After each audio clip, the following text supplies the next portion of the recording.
to dig up the skeletons of giants. We always carried the bones and the artifacts we found into the church, so they would make the skeletons disappear. And the church was always involved because they didn't want people talking. So we asked the priest, what are we supposed to do with the skeleton? And he said, break it into pieces and bury it under the foundation of the house. I personally excavated 2 skeletons that were more than 10 feet tall.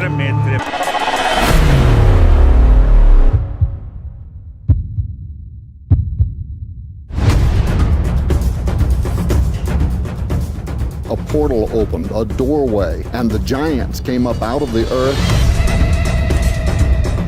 It's almost like they were eaten on the run. This was the violent overthrow of the Anasazi.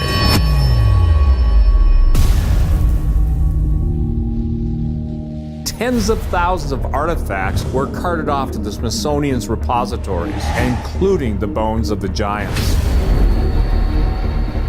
At the turn of the 19th century, bodies of giants were turning up all over the United States.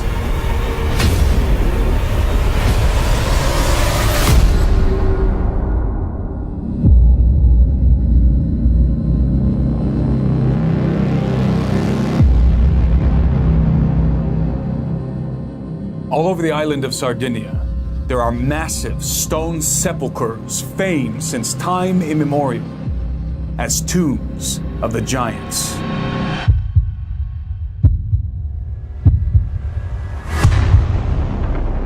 Everywhere the megalithic towers stood, the tombs of the giants were close by.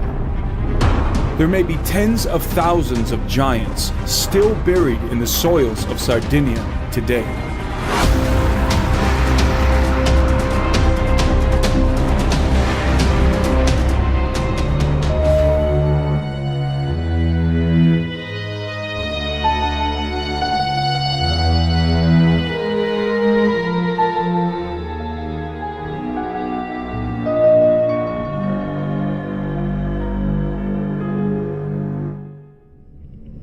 You know the textbook history of America, but secretive institutions have worked behind the scenes to conceal a darker secret. There were giants in the earth in those days. Cloud Eaters, as the tribal leaders knew them, not only existed, they brought ritual cannibalism and pre-Columbian dragon-worshipping interlopers to ancient American soil. And then they took women and fathered hideous monsters. Their secret has been known to academics and underground societies for hundreds of years.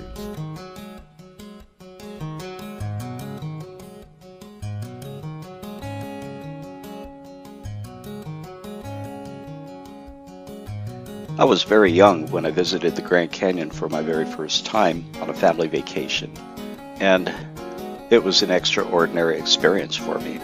I loved it. There I was looking at what they call the monuments of the Grand Canyon, and at the time, nobody really paid attention to the names of the features of the Grand Canyon. I'm 51 years old now, and it wasn't until I started investigating what I felt was needed to be investigated in the Grand Canyon concerning the Egyptian artifact find down in the underground dwellings, citadels, and the Asian artifacts. They had hieroglyphics, and they had things that were taken by the Smithsonian Institute in the year 1907 and 1909. In 1909 is when the Phoenix Gazette came out with their article chronicling G.E. Kincaid, who was sent from the Smithsonian Institute to do an archaeological investigation there. And that's when it was discovered that Egyptian artifacts indeed were there. But no news from then on. And people talk about that experience, and it's wrapped in myth. Very difficult to understand it unless you're connected with the Hopi Indian tribe. and other Indian tribes that would tell you otherwise what that canyon really is. And I think that I pretty much discovered just through an intellectual survey of what it might be, and then a little over a year ago, here at the University of Arizona Library, I decided to pull out one of the topographical maps of the Grand Canyon to see if the stars of Orion would match up with any of the pinnacles, the highest peaks, the altitude peaks of this topographical map. Sure enough, it didn't take but about 20 minutes to size that star chart, which I created a transparency out of in Photoshop. And I got the alignment. What seems to really fit are the major stars that are not the belt stars that we find in the Giza Plateau with the three great pyramids. They happen to be the shoulder stars, Betelgeuse and Bellatrix, and then the kneecap stars, I think you would call that the Hunter constellation of Orion. That is Orion, South, and Rigel. And then Mintaka would be one of the stars of the belt system. And those were the major ones. They lined up with Isis Temple. They lined up with Isis Temple is Rigel matches up with Sumner Butte. Bellatrix matches up with Isis Temple. Betelgeuse matches up with Tower of Set. And South line up with O'Neill Butte, where the natural arch is. And it's quite possible that reorienting this, I might get other matches, but these are the ones that turned out to be the closest. And recently I've been looking at the Pleiades star system, and so that was astounding to me, and it just made sense that all along in my life I couldn't figure out why a river could have carved angles into the rock formations, which seem to appear to be block formations, that when you look at the Isis Temple, for instance, it looks like a stepped pyramid. And if one were to restructure it by moving all the dirt that has fallen from the sides, creating the angles in between the right angles, you could probably form these into the four-sided pyramids that we find down in South America, the Mayan pyramids. No river could have formed some of the features that we see at Isis Temple. At Isis Temple, it appears to be a wall in a circular form. A river can't make those sharp bends and then create, perfect 90-degree angles in there, and then form almost like a circular sweep on both sides. So it amazes me that in geology, they don't address these issues. I think that most of the river rocks that would otherwise have sharp edges have been rounded off. We only find them where the river is at, but it doesn't appear that we find them above the surface of the water.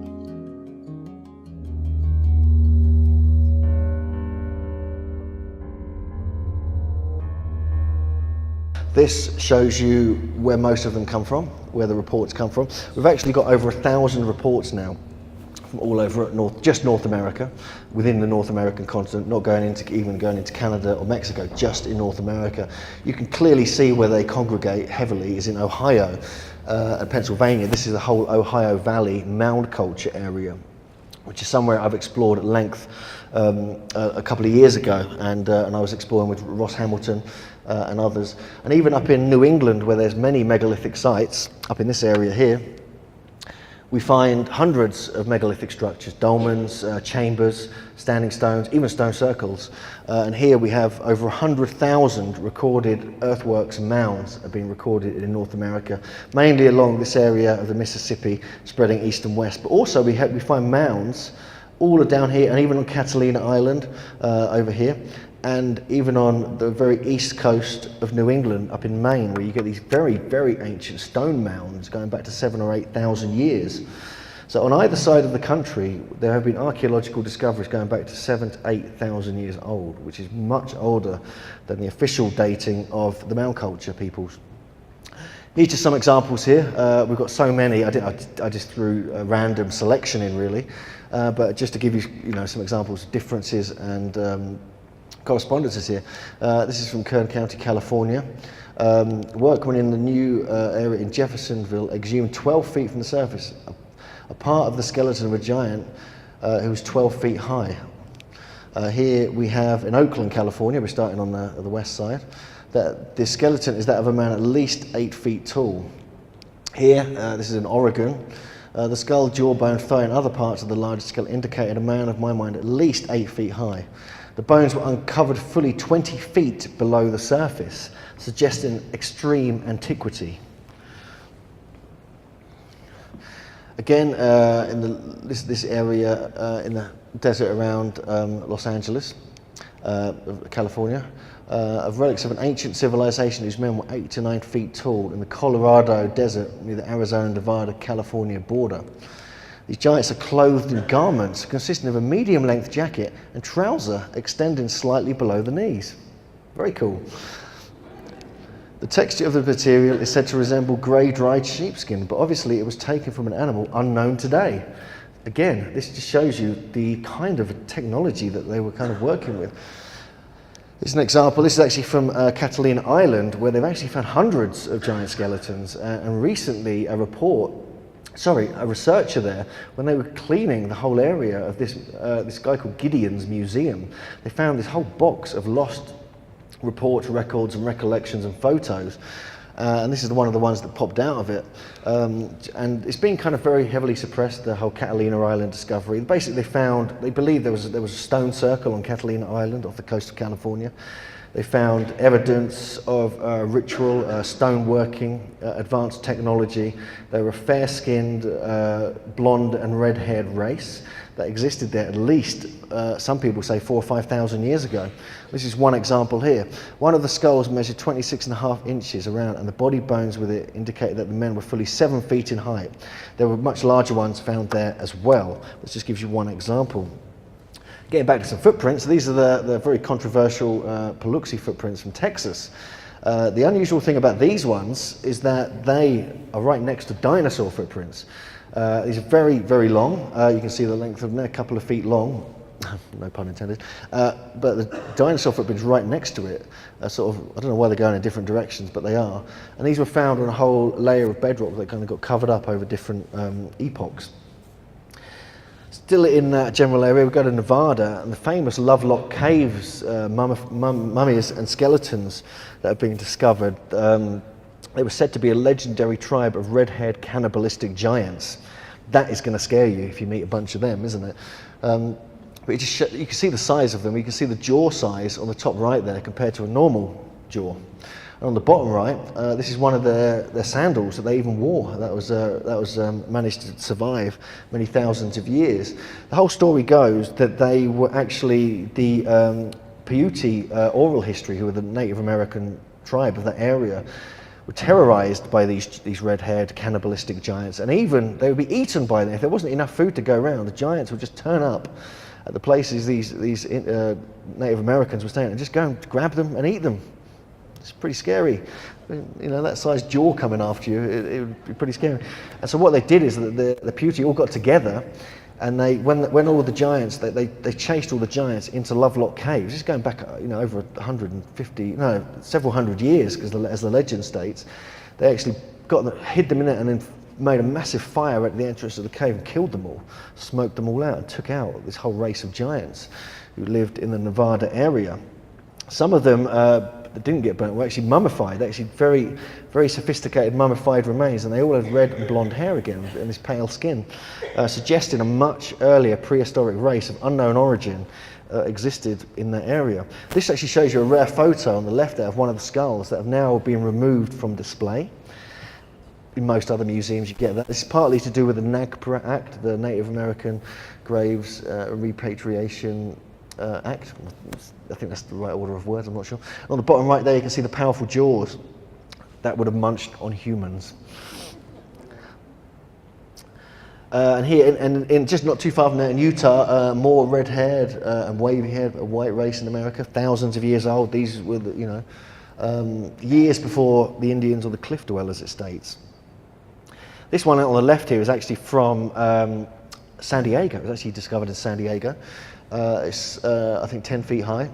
Again, it had red hair and it was mummified. And on the right-hand side is very similar, the same size, same style of mummification, red hair, fair-skinned mummy from China, which is 3,000, I believe 3,600 around that area BC.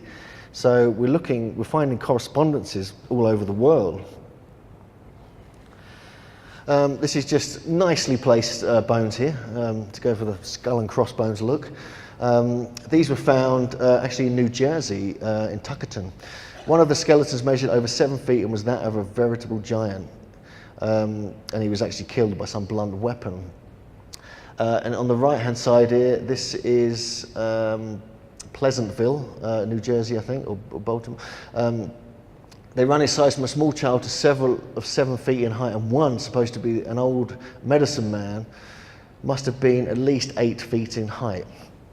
So this is over in New Jersey, on the eastern side of America. Even in Connecticut, there's extremely ancient bones and skeletons to be found that predate anything that should be there. And they were flattened heads, so they were altering the skull shape in North America. And this goes back potentially to 7,000 years. There's other reports in New England of that kind of era. It's very strange. Very great strength, a perfect set of teeth of unusual size, probably for eating humans. Again, this is in Syracuse. This is western New York, and there's a whole area here of mounds. This is the most western area of the traditional Ohio Valley mound culture peoples. Back in 1876, when they excavated one of these mounds, or probably looted, I'd probably imagine, they found skeletons 9 feet high, and other examples in that area. And these are the two, and then it was reconstructed by this guy here, who actually decided to, his grandfather measured the bones, so he reconstructed these models and has them on display in a museum you can actually still visit. Obviously the skeletons are being taken away. Again, this shows you in Massachusetts, the oldest human skeleton after New England, believed to be 7,000 years old, may have been from a man of European origins. And we are seeing these examples of these giant skeletons with the connections with Britain and Ireland. This is just from an area near Boston. One of the larger mounds was entered years ago and 5 very large skeletons were removed. Not much detail about that one, but it was there. This is me posing at McKees Mound. We spent 8 hours trying to find this mound where the skeleton was, this giant skeleton was buried, but all that was left was a pile of sand and a sign. So we were quite disappointed. But this whole area here, 33 skeletons were found with some beautiful artifacts. Several of the skeletons were giants. They don't mention that on the sign. This actually shows you some of the skeletons when they were discovered. McKees Mound north of Pittsburgh, and reported in the newspaper. Now we get into Ohio. There's so many reports here, it's kind of ridiculous. Ross Hamilton's done the main research here. 8 feet tall giant there.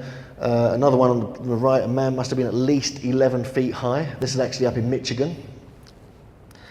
And we have the famous Grave Creek Mound in West Virginia. This is the largest mound in the country, actually. It's almost as big as Silbury Hill in England.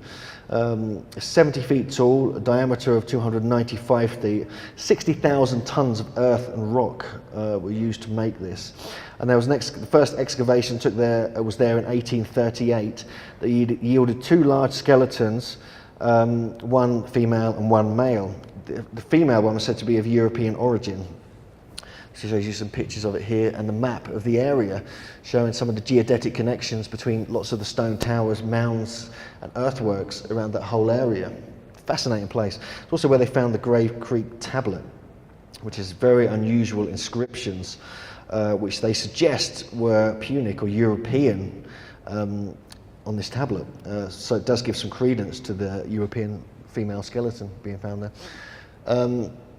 This is again in West Virginia, the burial place of a noted chief who had been interred with unusual honours. At the bottom they found the bones of a human being measuring 7 feet in length and 19 inches across the shoulders. This is in the same area of West Virginia. Even at a place called Miamisburg, very large, beautiful conical mound there.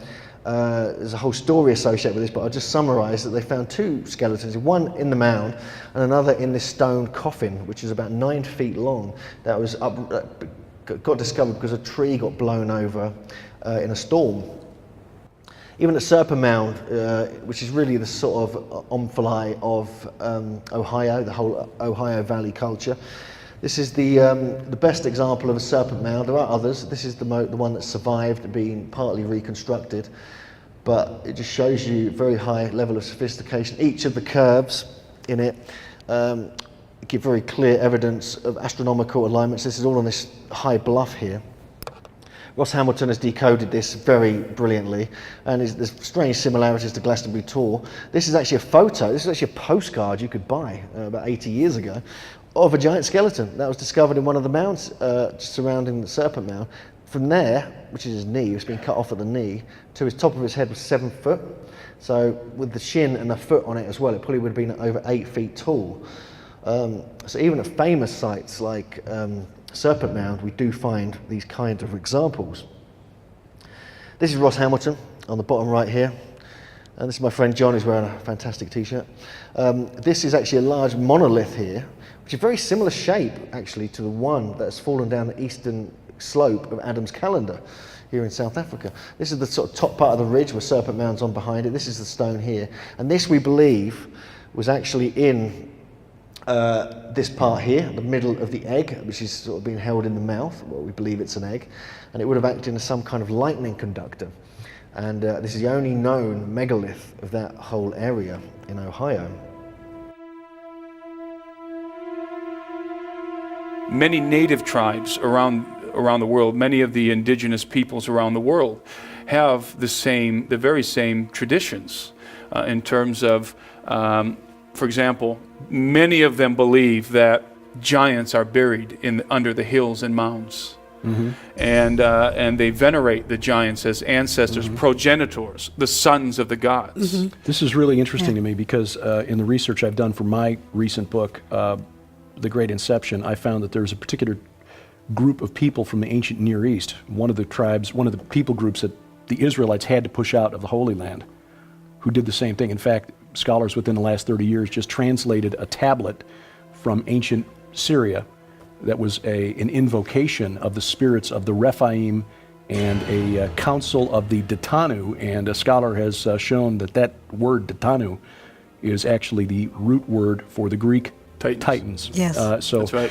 It's the same thing from the other side of the planet. The Canaanites preserved much of, I shouldn't say much, some of the knowledge from the pre-flood world. Yes. Canaanites, of course, were later called Phoenicians. Yes. By the Greeks. They were the great builders. They were the great masons. In fact, Solomon employed the Phoenicians to build the mm-hmm. temple. Alexander used the Phoenicians as a navy for hire. They were the cream of the crop masons. That's where the Masonic order comes mm-hmm. from, actually, from the Phoenicians. The Egyptians hired them as well. That's right. And the Phoenicians, when you say Phoenician, that word is synonymous with Canaanite. Mm-hmm. And the Canaanites were some different tribes within there, but generally we call them Canaanites. And among them were the Nephilim and the Rephaim, mm-hmm. and the Nephilim, generally speaking, for the tribes of giants, genetic giants that had the bloodline of the Watchers mm-hmm. and so forth. One of the great mysteries of North America, which is the mystery of what happened to the Anasazi. First of all, what did you find out about that, and how does it relate to the stories of the biblical giants? They were basically eaten by giants. So that's the information that's part of the reason why we were in the desert Southwest, is we were tracking the Anasazi and exploring this alternative historical narrative that in fact they did not migrate away, they ran away. Mm-hmm. They fled for their lives, and that the Anasazi were exterminated. This was something that occurred after the flood of Noah, and probably, as Tom says, around the time when Moses was writing, and there were giants in the earth in those days. The Anasazi were perhaps being consumed, mm-hmm. eaten by giants in the desert Southwest. And that was about the same time that the Canaanite, Phoenician descendants of the Amorites were basically summoning the spirits of the Rephaim to bless the new king. And there is a connection there. There is a that connection with the Phoenicians, with the Canaanites in the United States and in other places of the earth is so strong. We were out there kind of on the trail too of not only just the biblical giants, but the Native American Stargate culture, Stargate understanding, and most importantly, the giants.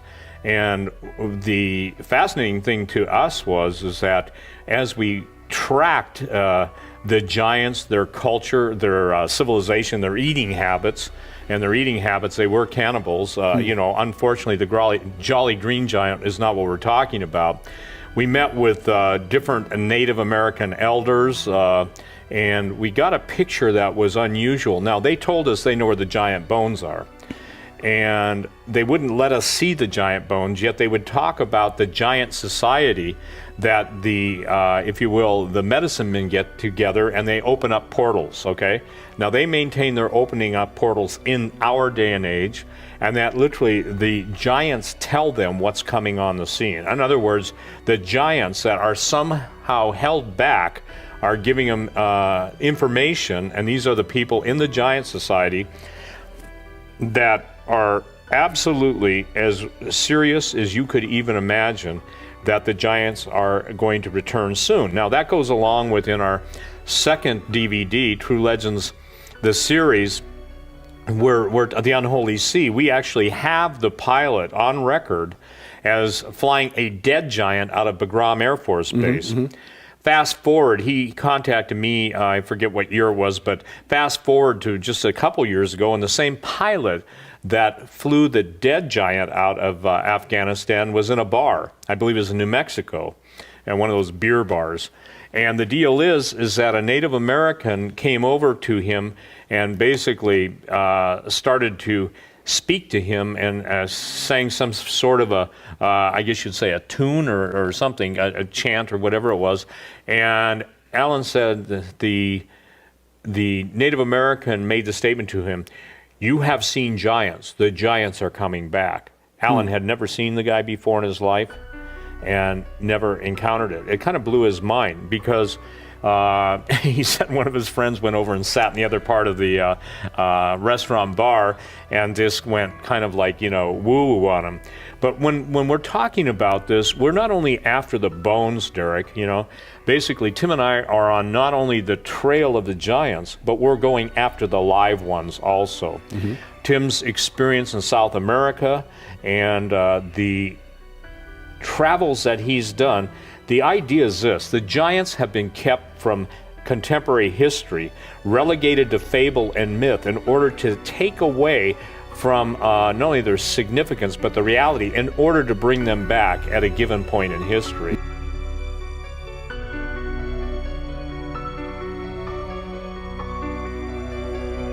Even up on the hills in Cherry Hinton in the early 1800s, some very large skeletons were discovered at a place called the War Ditches. Strangely, at the base of the hill, there's a site called Giant's Grave, and there's a megalith there with a footprint in it, which we're going to have a look at later, at these giant footprints.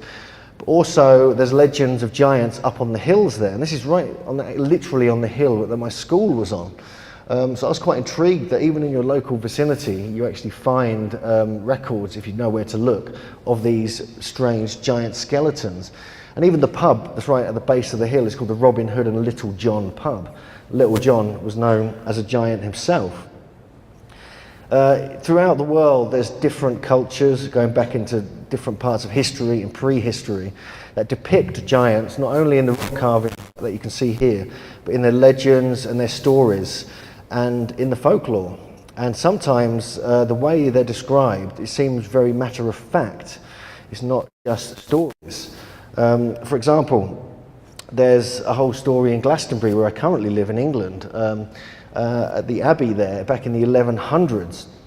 The monks were digging up this area which legend stated King Arthur was buried in, and they dug down to a certain level and they came up with a strange cross which states that King Arthur is buried here, which is, you know, no one really knows if King Arthur existed. When they dug down several feet further, I think another 12 feet or 16 feet or something, 8 feet, they actually found this great coffin, and they found this extremely large skeleton.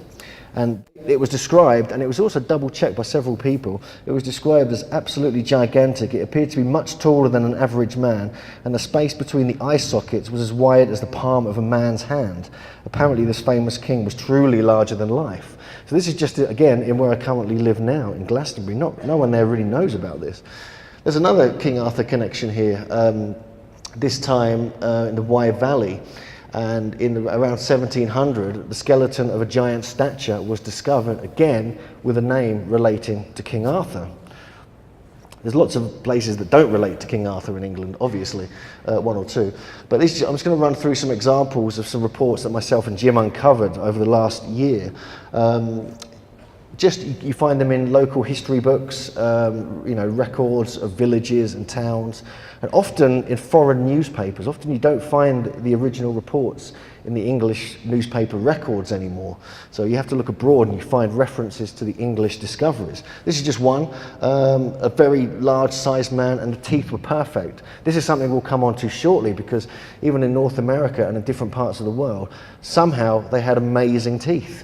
Whether they were brilliant dentists, or whether their diet was good, or whether, what I believe, it was a genetic trait. There's something strange about this that keeps reoccurring all around the world. Even at Stonehenge, there's legends of giants that go very far back. Originally, it was called the Giant's Dance. That was the original name of Stonehenge. Stonehenge is a much more modern name. There was a massive skull that was on display in a local church for over 100 years that has now disappeared. That's been witnessed. There's a 7-foot skeleton discovered in one of the in the area around Stonehenge. And even down here, a 9-foot 4-inch skeleton was found in Salisbury, which is the area around Stonehenge. Obviously, this is an artist's impression of what they may have looked like. And also the ancient stories of Merlin. This is actually the oldest known picture or painting of Stonehenge that ever existed. And it shows a giant building it. Merlin's down there on the bottom left with the nice beard.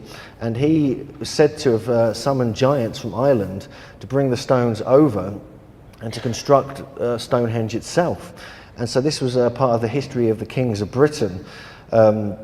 That goes back to about during the 1100s. And because Merlin was said to have employed giants from Ireland, I started to look into giant reports in Ireland, and lo and behold, there are several accounts. This one's in Sligo. This is a very, very interesting megalithic area. I visited there last year. And you can see here the skull, jawbone, again with teeth in very good condition. Various other parts of the human anatomy, must have been of giant stature. So we know that even though they're not given exact descriptions, they're certainly suggesting giants even in that part of Ireland. If we go to the Boyne Valley of Fornox, for instance, this is one of the major megalithic sites, they call them tombs, with some brilliant rock carvings, all connected with Newgrange and Knowth and other sites in the area. And there used to be several mounds around that particular area. And this is where they found two of the skeletons were larger in height and width than the largest present-day man. Excavations on the surface of the mound revealed several shallow graves containing the skeletons of both babies and adults. Now, this is the first report that came out about this, but another report came out with more detail. And it shows that most are around 7 feet in height, of extraordinary width of shoulder and massive bone construction. These are the type of traits you would find in Cro-Magnon man, and even, strangely, in Neanderthal man as well. But there's suggestions that the exact same descriptions we find in North America, which we'll come on to shortly. This is the famous 12-foot giant that was on display around Ireland and throughout England as well in the 1800s. It was petrified in a bog in the area, this area in Ireland, County Antrim. It was 12 foot 2 inches high, and they literally had to cover up its private parts because women would faint at what they saw. But what happened to it later, it kind of disappeared when it was on a train back to Ireland from London, and this is the only photo that remains of it. People think it's a hoax, but this is unknown at the moment. If it is, it's certainly a very good one for the time it was created in. There's some other examples in Ireland. This is Louth, and it shows you that this person must have been 10 feet high, which is pretty tall, double the height of some of us here. And we come back to England. There's just a few examples here. The 9-foot skeleton found in Surrey, a 7-foot skeleton found in Leicestershire. And even at a Stone Circle site up in Scotland, a mound of uncommon size was unearthed. Again, in Scotland, we have references here to some bones that are quite fresh and of extraordinary size. Everyone was wonderstruck at the immensity of the bones. He took the lower jawbone and easily put his head through it. It is added that it was a beautiful day, but all of a sudden there came on thunder and lightning, wind and deluging rain, the like of which no man had ever heard or saw. Now, this is very interesting. This is a very strange tradition that keeps happening when ancient sites, especially those of giant legend, are dug up. There's actually a book by Anthony Roberts called Sowers of Thunder, which is based upon this idea that when you disturb a giant's grave, you will hear he somehow had magical control of the weather and would create thunder and lightning to stop it being excavated. This has happened at megalithic sites that have no references, no legends of giants as well. So I find this particularly interesting, and we'll come on to more of that later, especially the connections with that in South America. Again, we discovered a skeleton of large proportions with both legs gathered up. This is in Dorsetshire at a tumulus in a mound. And this is from a 7-foot 6-inch skeleton from Wakefield from 1846, 7 feet 6 inches tall. And Westmoreland, England, a 7-foot skeleton was uncovered. And even in the mid-1880s, very interesting comments were made about this. Because it was found with a megalithic, within a megalithic site, actually buried within the ground. 7-foot skeletons are a global phenomenon. People were larger in the past, as were the animals larger in the past. It was also said that the funerary urns that were found were well fired, meaning that there was examples of technology, ingenuity and knowledge. This covers all of greater ancestry and paints a different historical picture than what is currently politicized. Now, this is still true today. This was over 100 years ago. This comment was made by this professor. So I find it very interesting that still today there's an unknown, a sort of hidden history of who these people really were, that we are probably ancestors of. A 7-foot skeleton found in Portsmouth, England, between 3,000 and 4,000 years ago. And the discovery of these remains has an interesting bearing upon the legend still persisting of giants who lived in the locality. So even where there's legends of giants, there may be some massive skeletons buried very nearby. This is a 9-foot 6 skeleton found in Durham. The teeth, he said, he took out of a gigantic skeleton of a man. In the middle of the bank was found the skeleton of a human body, which measured 9 feet 6 inches in length, the shin bone measuring 2 feet 3 inches from the knee to the ankle, and around it were 4 large flat stones. This is the same as we find in North America in the mounds. So it seems to be a cross-cultural connection here with these ancient races between Britain and America. Even down in Cornwall, we find very large bones being discovered. And there's legends associated with it on the right there. The stone is 9 feet high, and the legend is that the king was as tall as that. He is said to be buried under the stone, complete with his treasures and weapons. So we find it all over the place. In Wales, this is just a local history of Wales. He found that the remains of a tumuli that the person interred was above the common size of men. We go on and on. I've only got about 800 more of these to get through.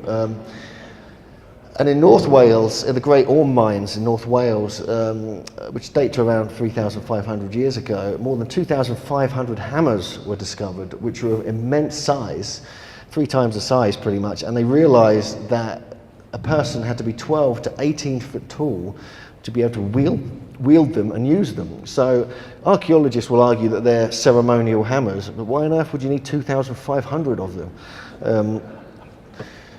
Again, we find giant hand axes discovered in Kent, which are exceptional size and quality, again showing the technological prowess of the ancient giants of England. And this just shows you the pictures of it and where it came from.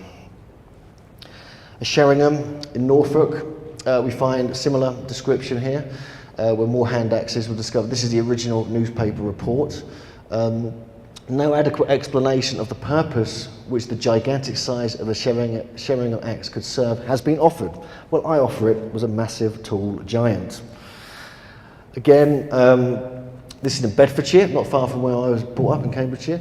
It just shows you some perfectly preserved skeletons. The male is believed to have been a chieftain, and he must have been a man of magnificent physique, as the skeleton measures 6 feet 6 inches, while the head is massive. The woman was laid at right angles to the man, with her feet resting against the side of his body. Again, this is a tradition we find in North America.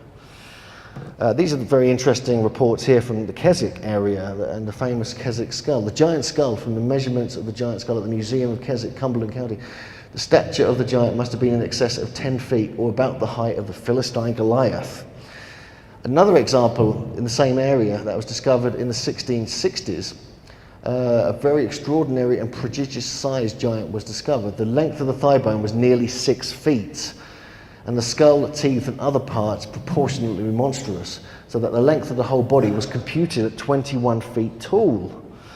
So we're getting pretty big now. Imagine, probably almost the ceiling, I would imagine, up there.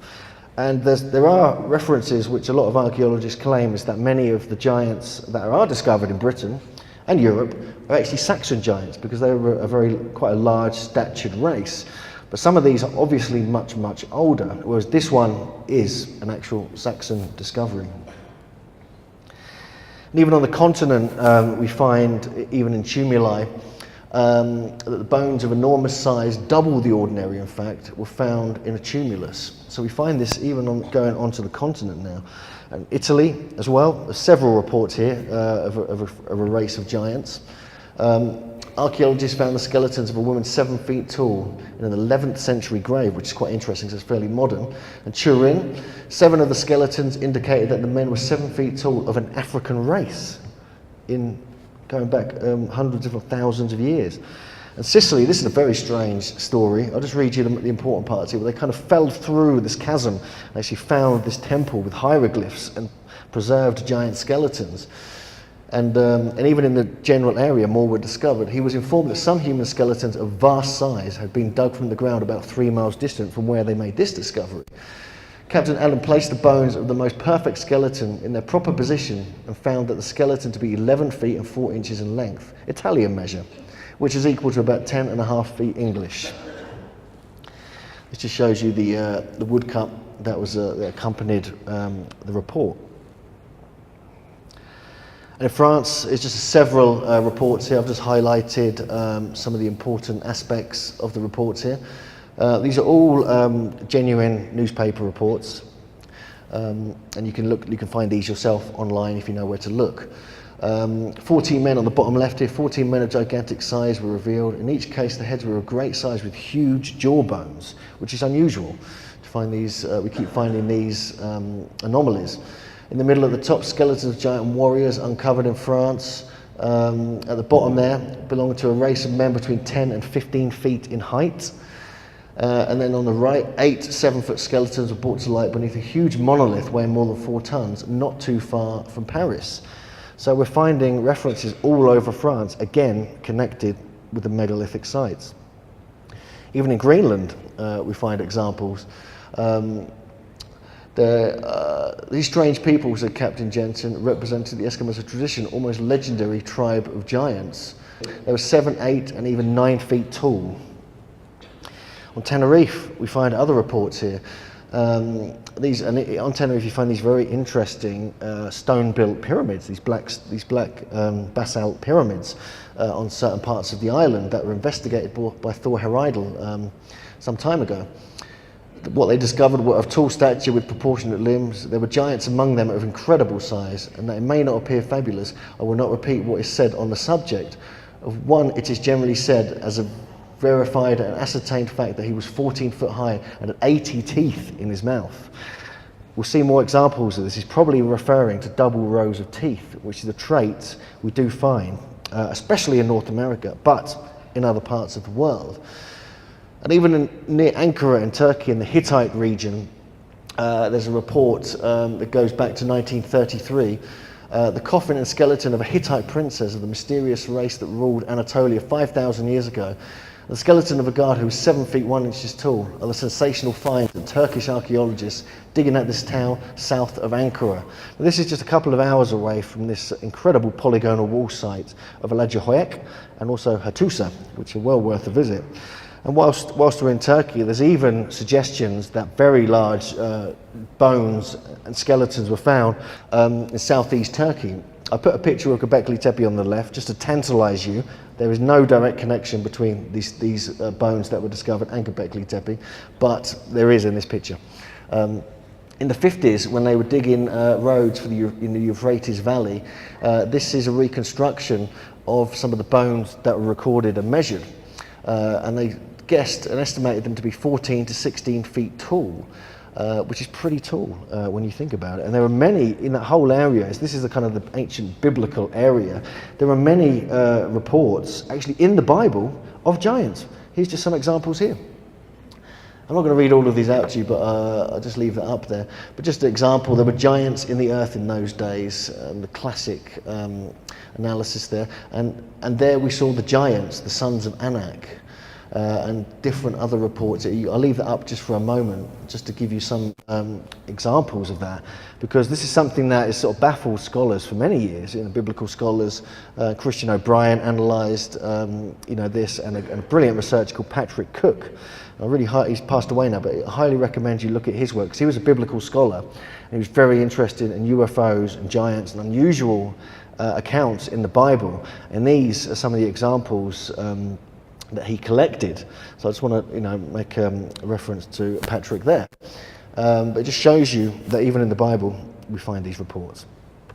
This is a very strange story. According to a German newspaper, a researcher called Gregor Spory went to 100 kilometers north of Cairo, and a grave robber, a kind of tomb robber, had been involved in some excavations going up over many years, and he had to pay $300 to get these photos. But these are photos of a mummified finger, which is so large that they estimated that would have been of a giant who was 16 feet tall. So even in Egypt we find these extremely ancient, potentially giant mummified beings, which I wouldn't be surprised if there were more yet to be uncovered and revealed, as a lot obviously is hidden there, as it is in many other places. Again, even on Philae Island back in 1881, the Temple of Isis on the banks of the Nile, 16 miles below Najd Dafar, opened a row of tombs in which some prehistoric race of giants had been buried, the largest 11 feet 1 inch. So even in pharaonic times, or possibly earlier, we find evidence of giants in Egypt. We get them in Russia. This is a very large skull. 33 inches 33 inches long bones in the mountains of Russian Central Asia, north of the Himalayas. There's more reports as well. These are actually some photos that were taken in 1998 of some skeletons that were discovered in Georgia. It's estimated that the giant man was about 9 to 10 feet tall, and that the skull was around 3 times the size of a normal human skull. They look pretty powerful beings, don't they? And this was commented on by a brilliant researcher called Steve Quayle, who said that a 4-meter human skeleton was found by 2 amateur archaeologists in Georgia near the village of Udabno in the summer of the year 2000. And skeletons of giants were also found at a cave near Gora Kazbek, Georgia in the 1920s. So many reports turning up there as well. And even in Sardinia, there's huge amounts of legends of giants linked with all these megalithic sites on the island.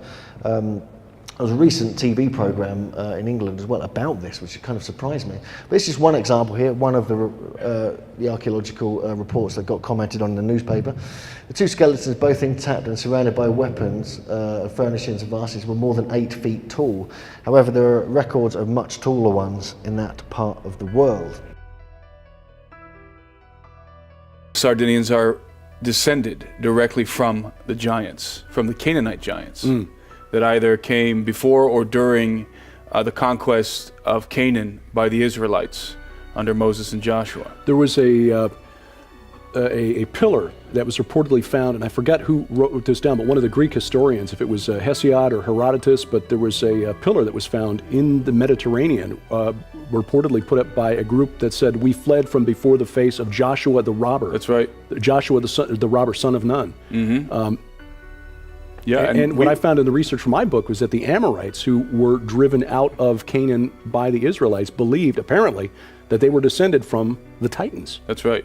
Yeah, and it seems to us, and this is astounding, that Sardinia, the island of Sardinia, and for those who don't know, the island of Sardinia is off the western coast of Italy, of mainland Italy. It is a part of Italy. It's a district of Italy. It's below Corsica.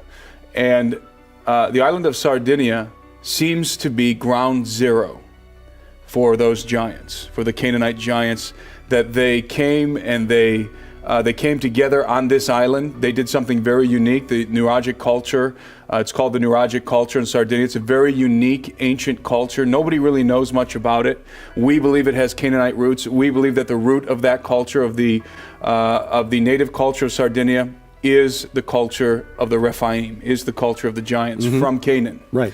And what's astounding is that all over Sardinia there's very unique architecture that is only found in a couple of other places, but in very small quantities, whereas in Sardinia there were over 30,000 megalithic towers on the island of Sardinia alone. And each one of these megalithic towers would have taken a massive amount of energy and time to build, and resources. I mean, it would have taken a strong, powerful civilization to build 30,000 stone megalithic towers. Sardinia is not that big a place. No, it's a relatively small. It's actually it's a large island, but I mean, compared to mainland Italy or some other country, right. Yeah, it's relatively small. So on one island alone, and uniquely on this island, over 30,000 megalithic towers were raised by some unknown race who we call the Nuragic civilization, who historians call the Nuragic civilization. And what's really intriguing about that is that associated with these towers are what are called, and have been called for generations, the tombs of the giants. And the tombs of the giants are megalithic tombs. Wherever you find Nuraghe towers, you find the tombs of the giants. And we have documented, and we have interviewed people in Sardinia who've gone on the record talking about not only the tombs of the giants, but the bodies of the giants that were once inside those tombs. And we're talking anywhere from 9 to 15 feet tall, giants of that stature. And thousands, perhaps tens of thousands of giants were buried on the island of Sardinia. And as I said, the people of Sardinia to this day, many of them, according to their legends, claim to be descended from the giants. In fact, our main contact in Sardinia, who's in our film, his father came from a tribe that the Sardinians called the Giants. They were actually called, this tribe was called the Giants. His father was over 7 feet tall. His grandfather was over 8 feet tall. And this was common in this lineage in Sardinia. So what we think we've stumbled upon here is literally ground zero for the post-flood giants. A stronghold of giants on the island of Sardinia. A holocaust of giants, because there's possibly tens of thousands of dead giants in the soil still to this day in the soils of Sardinia.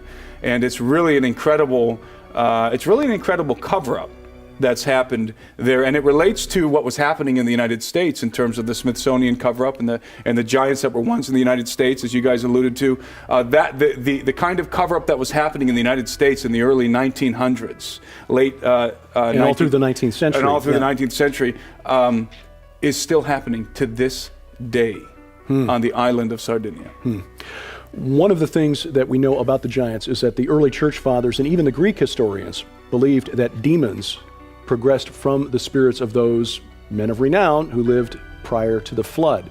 Of course, we know from the biblical and the extra-biblical accounts like the book of Enoch, the book of Yasher, that the giants who were in the land in the days of Noah were destroyed.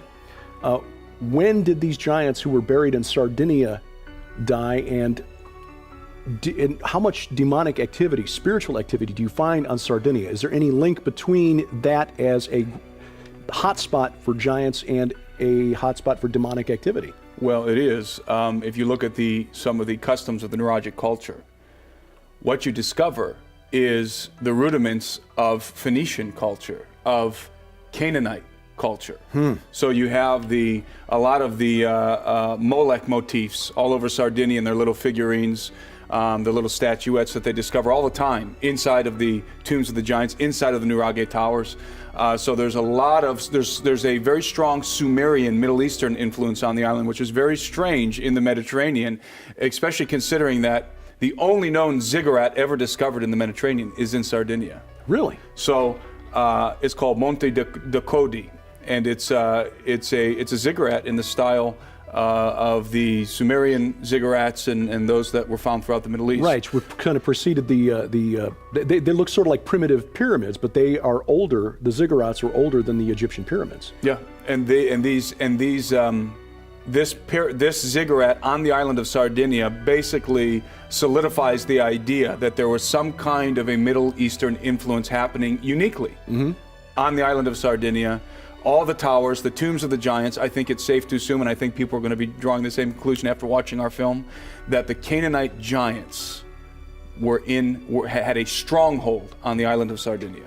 What's interesting too, on the Nuragic culture, that you even see that in some of the Pueblo designs, like at Chaco Canyon. You see it in the observatories. That's what a lot of people are losing track of. You know, in essence, when Joshua and Caleb went into the Promised Land, drove out the giants, I think word spread really fast, even faster than gossip on the internet, okay? So that basically they had to flee for their life. And you said something, I want to deal with the demonism in this, because demons are called lying spirits in the Bible. They're the disembodied spirit, you know, from the Greek word daimonizomai. They had to have been embodied before they're disembodied. What's fascinating now, Derek, is all of the overwhelming stories that are on the world newspapers, and even the Smithsonian. You'll find this interesting. They who have done more to cover up the existence of giants are now basically heralding the virtues of cannibalism. Now, cannibalism is interesting. It comes from basically the worship of Baal by the Canaanites who demanded human sacrifice. And somebody said, well, why is this important? Because it's the spirit that's been loosed. Over the years I've been on talk radio, a lot of people have contacted me from all the different, I would say this, the spook world, black ops, that just simply means stuff that most people don't know exists. But there is an overwhelming quest, there's an overwhelming amount of effort being put in to find basically old relics, extractable DNA, i.e., can you imagine a mummy from, 18 feet tall? And some of the people that were involved in the original extraction, the mummies from the Grand Canyon, those were taken to Area 51, okay? That's the nice benefit. And, Tim and I and anybody who's out there researching, you've got to withhold certain bits of information to basically break the feedback loop of coming back to you. But what's really important is that the criticisms against Sardinia having giants, and I want to share this, right now the biggest, most well-funded documentary by James Cameron, obviously the director of the Titanic, Avatar, I want you to remember this, Terminator, the only man to go down into the Mariana Trench, the deepest point in the Pacific Ocean, who is putting his bucks, big bucks, into the search for Atlantis. The key to Atlantis starts in Sardinia. Even though they started there, they don't get it. The fascinating, if you will, the genetic tracing, tracking, and I've said this before, and I think you've heard me say this, I've said it a lot of times, but the Human Genome Project was not so much about the human genome, but it was identifying the genes or the genetic markers of the giants, okay? The appetites of demons always express themselves in human sacrifice. Now we've got the biggest, I would say, soon-to-break story, the Pedogate, all of the cannibalism of the wonderful little children, and the sickness that's out there. That's the spirit that's been loosed. So from the time that, we're dealing with, even we were all at Tom and our film crew, by the way, we had a film crew there too, with everybody in the desert Southwest. And what was fascinating, even though the Native Americans knew that these giants were basically destroying them, eating them, Tom has talked about the Sand Canyon. The giants literally, the Anasazi, the ancient ones, the alien ones, were running for their lives, and they were literally lunch on the hoof, okay, or lunch on the foot. So there was always a denial in I would say this, the denial by ethnographers, by anthropologists, that there was any cannibalism in the United States has now been put just to total rest. The burial mounds, and they call them the Adena and the Hopewell. We can trace all of those to basically South America, Mesoamerica, Latin America, and what's important that people understand is this, is that even in Texas, some people pronounce it Carnacoa, the other people pronounce it Karankawa, but the appetite of demons was always expressed through these cultures, and so it wasn't just ritual cannibalism, it was full scale, what's for lunch. And I think it's fascinating that now we're coming full circle, and that's pretty hard for most people. That's the ultimate taboo. But now we're seeing it in the headlines.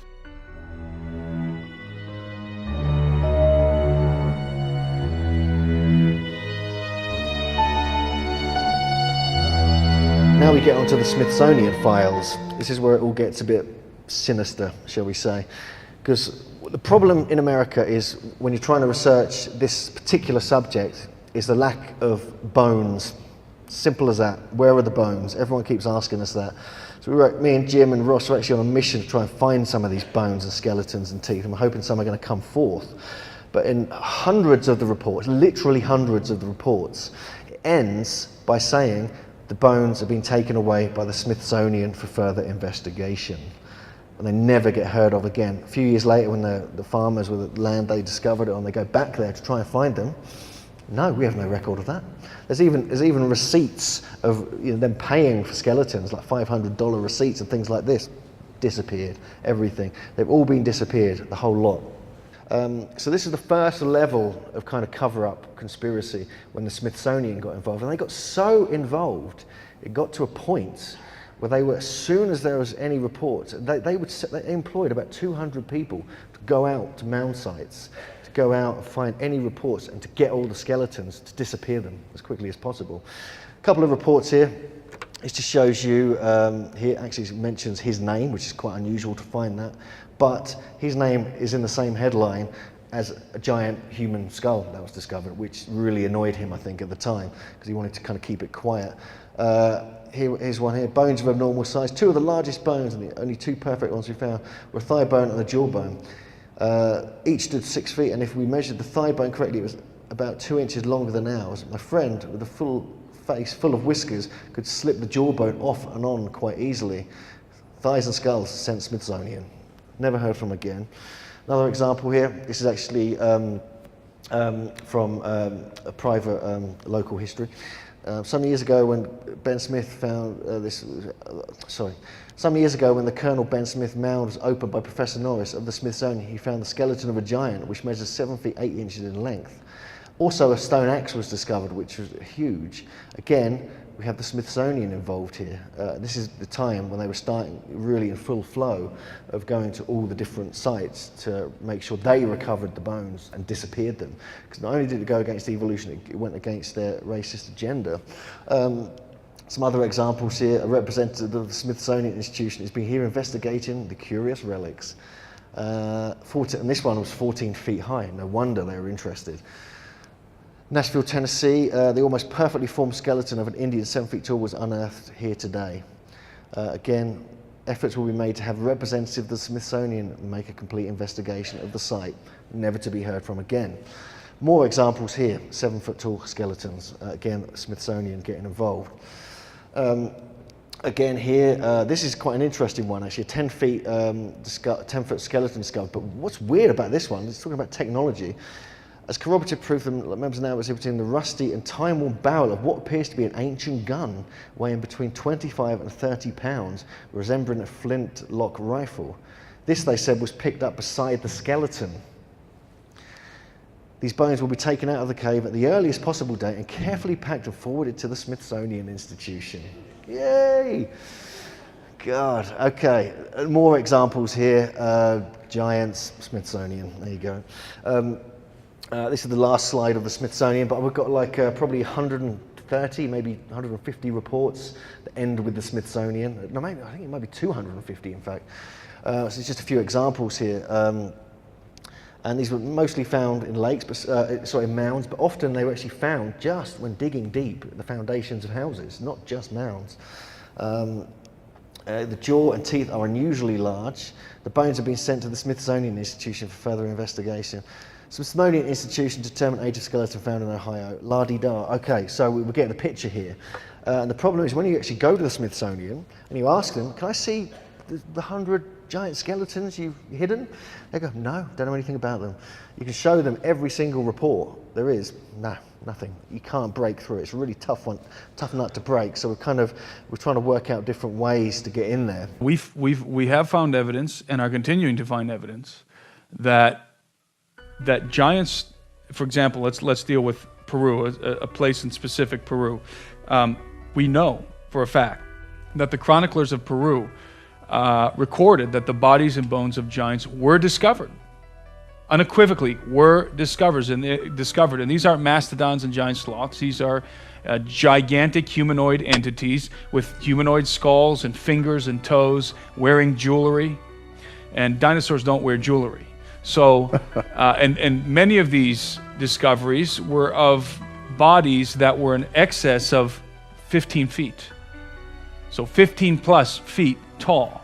In fact, in our film, our second edition, episode 2, The Unholy Sea, opens up with the testimony of an AC-130 pilot who's still active duty to this day, who actually transported the body of a recently killed giant out of Afghanistan. And it was out of Bagram Air Force Base in Afghanistan.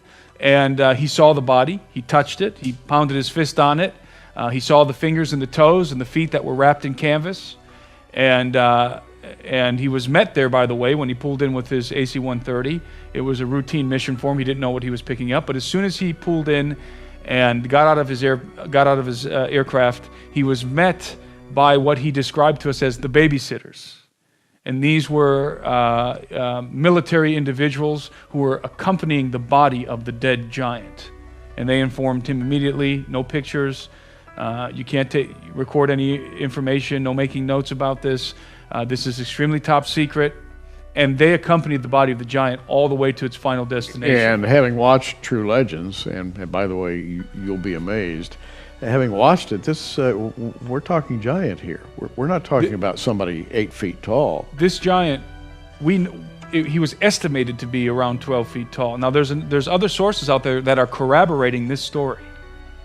And they say that he was more like 15 feet tall.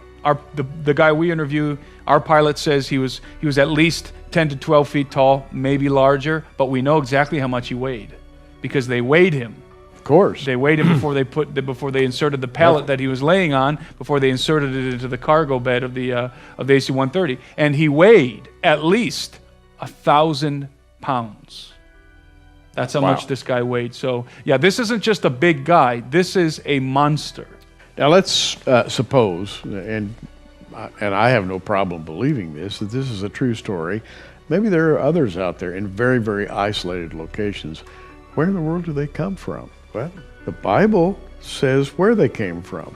There were encroaching spirits from on high, dark spirits. In fact, I have my little faithful copy of the book of Enoch here, and it talks about an angel by the name of Azazel who led 200 other angels who came down on Mount Hermon. And they knew they were violating God's law when they did it. You go through the entire book of Enoch, this evil thing that these angels did produced giants. That's right. It produced hybrids. That's right. If you will, human-alien hybrids. Now, this is in the Bible. By the way, the book of Jude quotes Enoch. Directly. So what can I say? We're not talking about some fantasy here. Yeah, and this was the common view of the Jews in Jesus' day. So when he would talk to them, and when Peter talks about the angels that kept not their estate but are bound in chains of darkness, this was common knowledge among the Hebrews of that time, and not only among the Hebrews.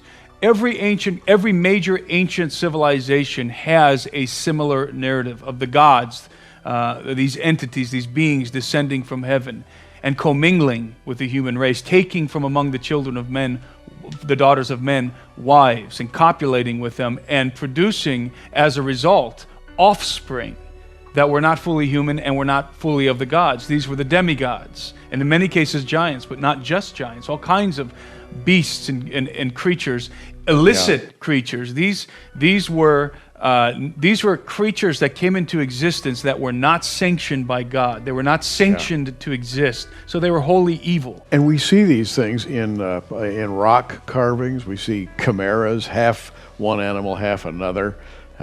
We see all kinds of strange beasts that were worshipped by the people of the old world, who thought that this was something really great, that these gods had come down and produced all kinds of genetic corruption. And yet God destroyed the whole world, and then after the flood, this thing started once again.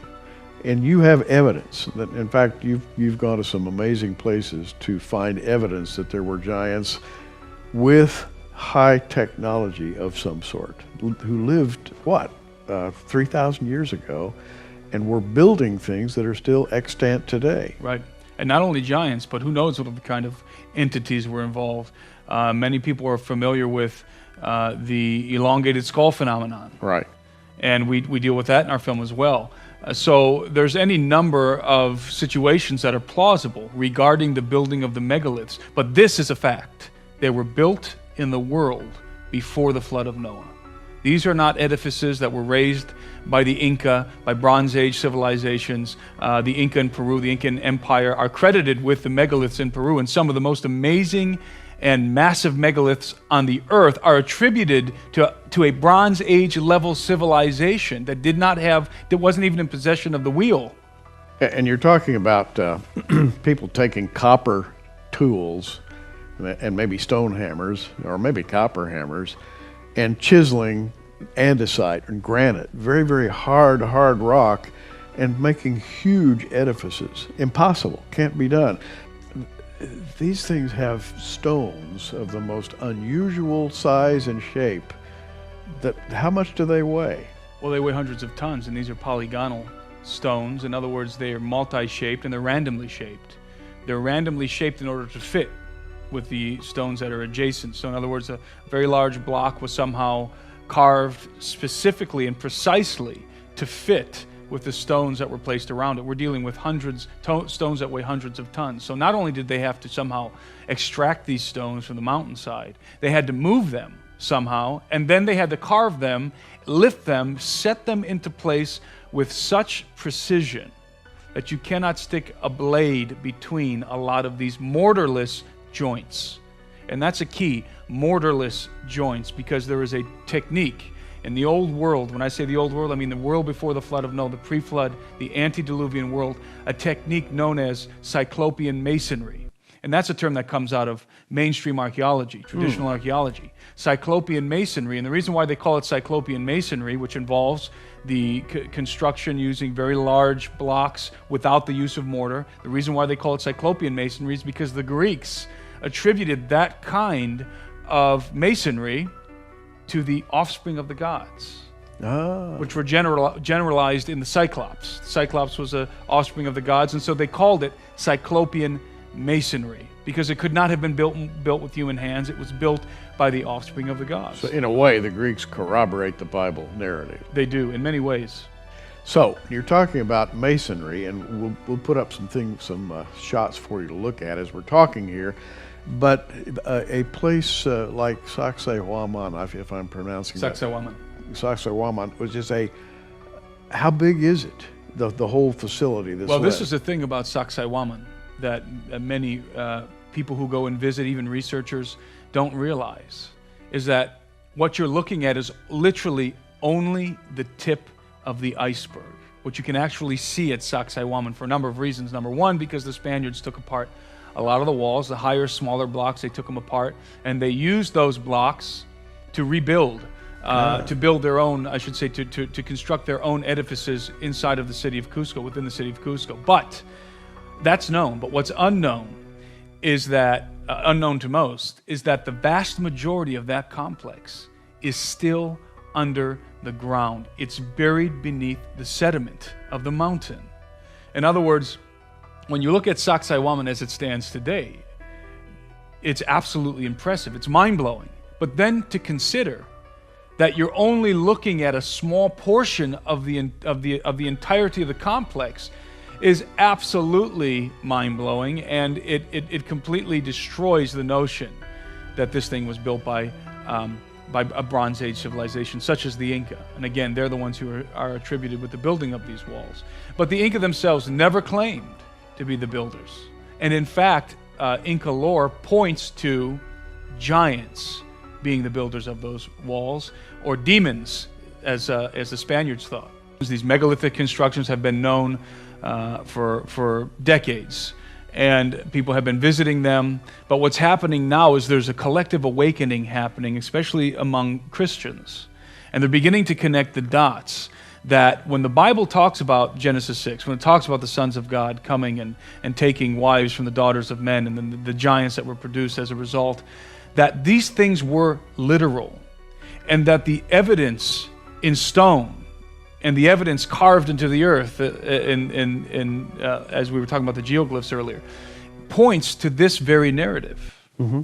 And in a way, exclusively to this very narrative. And the narrative goes from one end of the Bible to the other. It starts in Genesis, you come to Revelation. The old ones are going to be released in the end times to torment human beings on earth once again. And I think that they will unveil phenomenal powers, the same kind of powers they used to create all these enormous projects in the beginning. They're going to be released as part of God's judgment. The old ones then are about to make their appearance, and I think what we're doing right now is we're in the part of history where bit by bit there's a disclosure going on.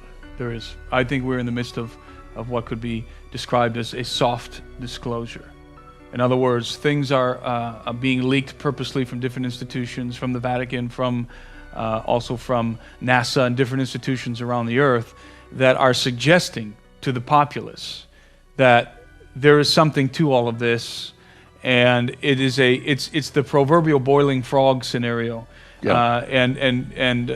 The human populace on the earth right now is slowly being acclimated to the idea that we're not alone in the universe, that there's extraterrestrial origins to the human race on the earth. And in my estimation, that's going to be part of the lie that's being crafted even as we speak. And I believe that there's going to be soon, because they're not going to be able to keep a lid on this for too much longer. Right. Because of all the revelations that are happening all over the earth. Everybody has cameras now. So when there's a UFO, when there's some sort of an object hovering in the sky, you get a dozen people who pull out their cameras with high definition video recording capacity on them, and they begin to record and instantly upload them to the internet.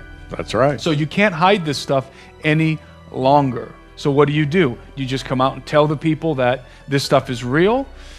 Well, then there may be chaos, but the most important reason why they wouldn't do that is because they're interested in controlling the narrative. They don't want people to draw their own conclusions, especially not conclusions that are derived from the text of Scripture. The Antichrist system, then, is already in play. That is to say, a massive worldwide system of propaganda is in play. And by the way, that's a big part of this DVD.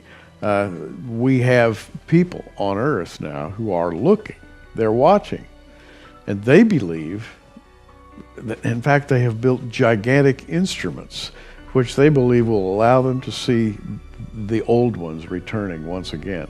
Can you believe what I just said? This is a strange thing to have to utter in public, that there are actually people on earth looking for the arrival of the old ones, right, the fallen angels. That's right. And what people have to understand in order to make sense of those kind of statements, because they are hard to believe unless you have an understanding that you have an echelon, you have a hierarchy in place. You have the Luciferian occult elite, who are not only looking for the return of the gods, but are trying to catalyze their return, are trying to open gates, are trying to, through sorcery and through all kinds of different illicit means, trying to make contact and bring about the resurrection of the Golden Age, which was the world before the flood of Noah. But then you have